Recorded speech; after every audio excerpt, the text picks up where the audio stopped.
தேசியவாதிகள் அனைவருக்கும் வணக்கம். ரொம்ப நாள் கழிச்சு நம்ம கூட இன்னைக்கு கெவின் பால் அவர்கள் இணைஞ்சிருக்காரு. ஹலோ ப்ரோ, எப்படி இருக்கீங்க?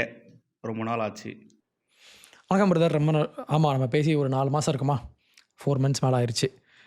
பல காரணங்களால் பேச முடியல. அகெயின் இன்னைக்கு ஜாயின் பண்ணியிருக்கோம். ஆடியன்ஸ்க்கு வணக்கம். வணக்கம். இன்னைக்கு நாம எதை பற்றி பார்க்க போகிறோம்னா, இப்போ இஸ்லாமில் ஒரு சில விஷயங்கள்லாம் ஹராமுன்னு சொல்லுவாங்க. நிறைய பேருக்கு ம் தெரிஞ்சிருக்கும். பன்றிக்கறி ம் சாப்பிட மாட்டாங்க. அப்புறம் உருவ வழிபாடு பண்ண மாட்டாங்க. அதுக்கப்புறம் இன்னொரு மதத்தை சேர்ந்த ஒரு ஆணை வந்து கல்யாணம் பண்ணிக்க மாட்டாங்க. அப்படி கல்யாணம் பண்ணுறதா இருந்தால் சுன்னத்து பண்ணி முறைப்படி இஸ்லாமியரா மாறினா தான் கல்யாணம் பண்ணிப்பாங்க. பட் மற்ற மத ம் பெண்களை வந்து கல்யாணம் பண்ணிப்பாங்க. அதில் பெரிய பிரச்சனை எதுவும் கிடையாது. அப்புறம் இந்த வந்தே மாதரம், சுதந்திர தினத்துக்கு வந்து இந்த தேசிய கீதத்துக்கெல்லாம் எழுந்து நிற்கிறது, இது மாதிரியான விஷயங்கள் பண்ண மாட்டாங்க. கேட்டால் இது எங்களுடைய மதத்திற்கு எதிரான செயல் அப்படின்ற மாதிரிலாம் சொல்லுவாங்க. இப்போ அந்த வரிசையில பலருக்கும் இந்த விஷயம் தெரிஞ்சிருக்கும். பட் இப்போ நிறைய பேர் பேசக்கூடிய விஷயம் என்னன்னா, இஸ்லாமிய மார்க்கத்தில பெண்கள் படிப்பது அப்படின்றது, அந்த கல்வி அப்படின்றது ஹராம் அப்படின்ற ஒரு விஷயம் இப்போ போயிட்டுருக்கு. அந்த விஷயத்த பற்றி தான் பார்க்க போறோம். கொஞ்சம் டீப் டைவ் பண்ணி பார்க்க போறோம். ப்ரோ, நீங்க இந்த ஆப்கான்ல நடந்த விஷயம் பார்த்துருப்பீங்க. ஆமாம். ஆப்கானிஸ்தான்ல பெண்கள் படிப்பதற்கு தடை அப்படின்ற ஒரு விஷயத்த சொல்லியிருக்காங்க. அதுவும் அங்க இருக்கக்கூடிய அந்த ஆப்கானிஸ்தான் பிரதிநிதியே பார்த்தீங்கன்னா, முழுவதுமாக பெண்கள் படிப்பதற்கு தடை அப்படின்ற ஒரு விஷயத்த சொல்லியிருக்காரு. அத எப்படி ப்ரோ ம் பார்க்குறீங்க? ஆமாம் பிரதர். இப்போது ஆப்கானை பொறுத்த வரைக்கும் அந்த மக்கள் வந்து ரொம்ப நாள் அதாவது இப்போ ஏர்லி 2000ஸ்ல அந்த பின்லாடனுக்கு எதிராக ஒரு வார் ஒன்று ஆரம்பித்தாங்க அமெரிக்கா. அந்த ஓகே. வார் ஆரம்பித்த பீரியடில் அந்த பகுதி முழுக்க அமெரிக்காவினுடைய கண்ட்ரோலுக்கு வந்தாங்க. அதுவரைக்கும் அங்கிருந்த தாலிபான் மக்கள், அந்த அந்த தாலிபான் பயங்கரவாதிகள் நம்ம பேசுவோம். பட் நம்ம அமீர் மாதிரியான ஆட்கள் வந்து அவங்கள வந்து போராளிகள் அப்படின்னு சொல்லுவாங்க இல்லையா? ஸோ அந்த போராளிகள் வந்து கொஞ்சம் அடங்கி இருந்தாங்க ஒரு 20 இயர்ஸ். அதுக்கப்புறம் 2021ல அமெரிக்கன் ட்ரூப்ஸ் வந்து அங்கேருந்து வெளியே போனதுக்கப்புறம் அகைன் அவங்களுடைய ஆட்சி வந்திருக்காங்க. பட் நம்ம கூட அவங்க ஆட்சியாளர்கள் அப்படின்ற முறையில் அவங்க நல்ல ஒரு ரிலேஷன்ஷிப் வந்து மெயின்டைன் பண்ணுறதுக்கு ட்ரை பண்ணுறாங்க தாலிபான்ஸ். ஆனால் உள்ளே பார்த்தீங்கன்னா இன்டர்னலி அந்த மக்கள் எப்படி வாழ்கிறாங்க அப்படின்னு பார்த்தீங்கன்னா, அவங்களுடைய அடிப்படை ஃபிலாசபியே வந்து எப்படி அமைஞ்சிருக்குன்னு பார்த்தீங்கன்னா, பெண்கள் அப்படின்றவங்கள அவங்க ரொம்ப ரொம்ப லோவஸ்ட்டான ஒரு இடத்துல வச்சு இவங்க ட்ரீட் பண்ணுறாங்க. இது ரொம்ப ஒரு வருத்தமான விஷயம். அவங்க பாடி வந்து மத்தவங்க பாத்துறக்கூடாது அப்படின்றதுக்காக அத போட்டு மறைச்சு வச்சிருப்பாங்க. ஓகே, அது கூட அவங்களுடைய உரிமை. அது அவங்க ஒய்ஃப் அவங்க பார்க்கணும்னு சொல்லி வைக்கிறாங்க. ஆனா, அதுக்கு இவங்க சொல்ற லாஜிக் என்னன்னா, நாங்க பெண்களை பாதுகாக்கிறதுக்காக நாங்க பண்றோம் அப்படின்ற மாதிரி சொல்லுவாங்க. ம். ஆனா, பெ அ பெண்கள் நல்லா இருக்கணும், பெண்கள் வந்து சேஃபா இருக்கணும், பெண்கள் பாதுகாப்பா வாழணும் அப்படின்னா, அவங்க அவங்க உடலை மட்டும் மறைக்கிறது மட்டுமே ஒரு விஷயமா கிடையாது. அதையும் தாண்டி அவங்க முதல்ல படிக்கணும் இல்லையா?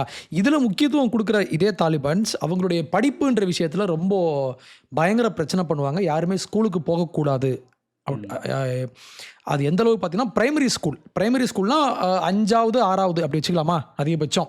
எஸ். 10 வயசுக்குட்பட்ட பெண்கள் அதுக்குள்ள மட்டும் தான் அவங்க வந்து ஸ்கூலுக்கு போகணும். அத தாண்டி பள்ளிக்கூடத்துக்கு போறதுக்கான வாய்ப்பு இல்ல அப்படின்றது அ அவங்களுக்கான ஆப்வியஸா நம்ம வந்து பார்க்குறோம். பட் அந்த மக்கள் இத எப்படி பார்க்குறாங்கன்னு பார்த்தீங்கன்னா, யுஎன் உமன் அப்படின்னு சொல்லி ஒரு அமைப்பு ஒண்ணு உண்டு. அவங்க நம்ம ஐநா சபையினுடைய அ ஒரு ஏஜென்சி அவங்க. ஒரு பெண்களுக்கான ஒரு அங்கம். ஏஜென்சி. ஆ. அவங்க வந்து அவங்க ஒரு சர்வே ஒண்ணு போட்டிருக்காங்க. அதில பார்த்தீங்கன்னா, 92% ஆப்கான் மக்கள் வந்து அவங்க பெண்கள வந்து படிக்கிறதுக்கு அனுப்பணும்னு சொல்லி இவங்க ஆசைப்படுறாங்க. 92% அப்போ ஓகே. மக்கள் வந்து பெரும்பாலும் அ அவங்களுடைய வீட்டு பெண்களை படிக்க தான் அனுப்பணும்னு சொல்லி இவங்க ஆசைப்படுறாங்க. ஆனா, அங்க அதற்கான அனுமதி கிடையாது. ஆம். அது எந்த அளவு பிரச்சனைன்னு பார்த்தீங்கன்னா, இன்னொரு ரிப்போர்ட் நான் பார்த்தேன். அது வந்து நம்ம இட் இஸ் ஃப்ரம் யுனெஸ்கோ. அவங்க இப்போ ஒரு போன மாசம் நெனைக்கிறேன். போன மாசமா? ஆமா. ஆகஸ்ட் மாசம். இப்போ ஒரு 4 மாசத்துக்கு முன்னால அவங்க ஒரு ரிப்போர்ட் போட்டிருக்காங்க. அதில பார்த்தீங்கன்னா, ஆப்கான்ல 2.2 மில்லியன் கேர்ல்ஸ் படிக்கிறதுக்கு தடை அப்படின்னு சொல்லி அ இன்னைக்கு அவங்க ஸ்கூலுக்கு போகாம இன்னைக்கு வாழ்ந்துட்டு இருக்காங்க. எவ்வளோ பேர்னா 2.2 மில்லியன் பெண்கள். ஓகே. அப்போ இது வந்து அவங்கள வந்து எந்த அளவுக்கு 22,00,000 பேர் இல்லையா? பாதிக்கும்? 22,00,000 பேர். 22,00,000 பேர்னா அது அது ஹியூஜ் அமௌண்ட் இல்லையா? ஆமா. இப்போ எனக்கு என்ன பிரச்சனைனா, இந்த மாதிரி பெண்கள் படிக்காமல் ஒரு அறிவு கட்டத்தனமாக அவங்க வந்து ரொம்ப சீக்கிரமான வயசுலேயே மேரேஜ் பண்ணாங்கன்னா அவங்க வாழ்க்கை எப்படி மேம்படும்? அப்போது இவங்க வந்து நாங்கள் அவங்க உடலை மறைக்கிறோன்னா அவங்க சேஃபாக இருக்கணும், அவங்க ஃபேமிலியை வந்து ஒழுங்காக அவங்க வந்து கொண்டு போகணும், இன்னொரு ஆண்கள் அவங்கள பார்த்துடக்கூடாதுன்னு சொல்லி நாங்கள் எங்கள் ஃபேமிலியை நாங்கள் வந்து கட்டுக்கோப்பாக கொண்டு போகிறோன்னு சொல்லி இவங்க பேசுவாங்க. ஆனால் உடலை மட்டும் மறைச்சி இப்போ என்ன யூஸ்?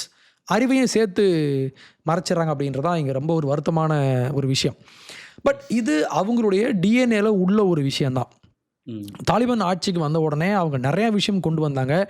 அந்த விஷயம்லாம் பார்த்தீங்கன்னா 1000 வருஷத்துக்கு முன்னால் 2000 இயர்ஸ்க்கு முன்னால் மனிதர்கள் காட்டுமிராண்டித்தனமாக வாழ்ந்த காலத்தில் செஞ்ச பல விஷயங்களை இன்றைக்கும் அவங்க வந்து மாடர்ன் லைஃப்பில் அவங்க எனக்கு ஃபாலோ பண்ணிகிட்டு இருக்காங்க இல்லையா? ஸ்கூலுக்கு போன பசங்களை வந்து அந்த ஸ்கூல் பஸ்ஸை வந்து மறித்து அந்த பெண்களை வந்து அவங்கள வந்து எடுத்துகிட்டு போயிட்டு இன்னொரு இடத்துல வந்து கேவ்ஸில் வச்சு ஒளிச்சு வைக்கிறது, இந்த மாதிரி வேலைகள்லாம் அவங்க வந்து பண்ணிகிட்டு இருந்தாங்க. இந்த இந்த இது மாதிரியான விஷயத்தை பற்றி ஈரானில் நிறைய படம்லாம் வந்திருக்கு ப்ரோ. ஒரு 2-3 ஒரு 2-3 ஃபிலிம்ஸ் வந்து ரொம்ப பேசுனாங்க. ரொம்ப ஃபேமஸ் ஆச்சு அந்த படம். அதாவது இந்த கேம் விளையாட்டுத்துறையில் ஆர்வமாக இருக்கக்கூடிய பெண்களை எப்படி அவங்க நடத்துகிறாங்க, அந்த ஒரு ஃபுட்பால் மேட்சை பார்க்குறதுக்கு ஒரு பொண்ணு எப்படி கஷ்டப்படுறா, அங்கே இருக்கக்கூடிய அடிப்படைவாதிகள் என்னெல்லாம் பண்ணாங்க அப்படின்ற. இப்போ இந்த எஜுகேஷன் பற்றி பேசும்போது கூட ஒரு விஷயம் இப்போ ஞாபகத்துக்கு வந்தது. ஒரு இஸ்லாமிய நாடு தான் அது, ஆப்கானிஸ்தானா ஈரானான்னு சரியா எனக்கு தெரியல. அங்கே இந்த தற்காப்பு கலை கற்றுக் கொடுக்குற ஒரு பொண்ணுக்கு பார்த்திங்கன்னா மரண தண்டனை கொடுத்துருக்காங்க. ஒரு சின்ன பொண்ணு. அந்த பொண்ணு பார்த்திங்கன்னா நிறைய பேருக்கு வந்து அந்த தற்காப்பு கலை, இந்த கராத்தே, ஜூடோ இது மாதிரியான விஷயத்த வந்து கற்றுக் கொடுக்குற ஒரு பொண்ணு. நீ எப்படி மற்ற பொண்ணுங்களுக்கு கற்றுக் கொடுக்கலாம், அது இது மாதிரியான ஒரு விஷயத்தை எப்படி நீ கற்றுக் கொடுக்கலாம், இது ஹராம் அப்படின்ற மாதிரி சொல்லி அந்த பொண்ணுக்கு மரண தண்டனை கொடுத்து கொண்டுட்டானுங்க. அது இப்போ ரீசெண்டாக தான், இந்த ஒரு 2-3 டேஸில் நடந்திருக்கு. முடிஞ்சால் அந்த ஒரு நியூஸ் கட்ட கூட நான் போடுறேன். நீங்கள் கண்டினியூ பண்ணுங்க ப்ரோ. சாரி நான் ரைட் ரைட் யா. அப்போது எஜுகேஷன் அப்படின்றது இன்றைக்கி வந்து எவ்வளோ ஒரு இம்பார்ட்டண்டான விஷயம். நம்ம ஊரில் வந்து நம்ம பெண்களை வந்து படிக்க வைக்கிறதுக்கு நம்ம வந்து என்னெல்லாம் பண்ணிகிட்ருக்கோம் இல்லையா? அவங்களுக்குன்னு யூனிக்கான ஸ்கீமெல்லாம் நம்ம வந்து எடுத்துகிட்டு வந்து நம்ம வந்து பண்ணிகிட்ருக்கோம். ஆனால் அவங்க படிச்சுக்கிட்டு இருந்த பசங்களை இப்போது அவங்க என்ன பண்ணாங்கன்னா, ஒரு வாட்டி ஸ்கூல் வேன் இருக்கு இல்லையா, அந்த ஸ்கூல் வேனையே ஸ்டாப் பண்ணி வர்ற வழியில், ஸ்கூல் போயிட்டு வர்ற வழியில் ஸ்கூல் வேனை ஸ்டாப் பண்ணி அங்கே இருக்கிற அந்த பஸ்ஸில் இருந்த பெண்களை வந்து இறக்கி விட்டு அவங்களெல்லாம் அடித்து அந்த வேனை வந்து உடச்சி இந்த மாதிரிலாம் பண்ணாங்க. அப்போ இன்றைக்குமே இந்த ஆண்டு 2026லேயுமே அங்கே இதான் வந்து நிலைமை. இன்னொரு ரிப்போர்ட் பார்த்தேன். இது வந்து ஃப்ரம் யூனிசெஃப் வந்து ஐநா சபையினுடைய குழந்தைகளுக்கான ஒரு அமைப்பு.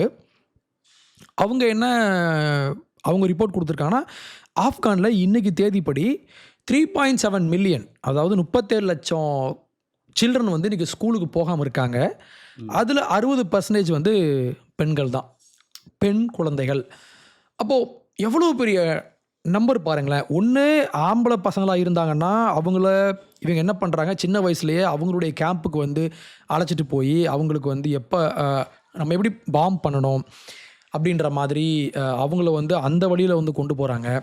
பெண்களை வந்து படிக்க விடாமல் பண்ணுறாங்க. இவங்க ஏன் இதை பண்ணுறாங்க அப்படின்ற ஒரு பாயிண்ட்ன்றது நம்ம வந்து கவனிக்க வேண்டிய ஒரு விஷயம்.